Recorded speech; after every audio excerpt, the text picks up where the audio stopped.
Welcome to Sweet Life Beat Life. We hope this video helps.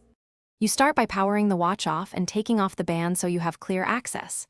Heat the face to about 80-100 degrees to soften adhesive. This reduces cracking when prying. Use a suction cup and a thin pick to lift an edge slowly. You want a controlled gap. Once done, widen the gap incrementally. Do not force it. You are creating space to see the display connectors, so move deliberately and keep screws and parts organized as you go. You will now lift the display slightly and locate the ribbon connectors. This is delicate, so proceed slowly. Use a plastic pry tool to unseat connectors. Metal tools risk shorts. Once the screen is free, remove any glass fragments with tweezers while wearing eye protection. Small shards hide under adhesive.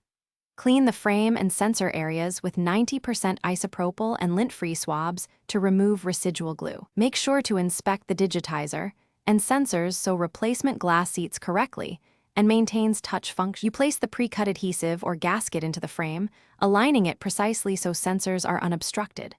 Lower the new glass slowly. Once aligned, connect the display and battery ribbons and reseat any protective shields.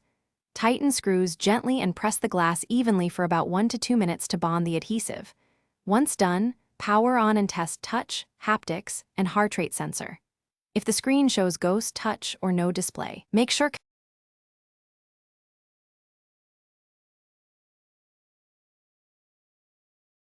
Thanks for watching.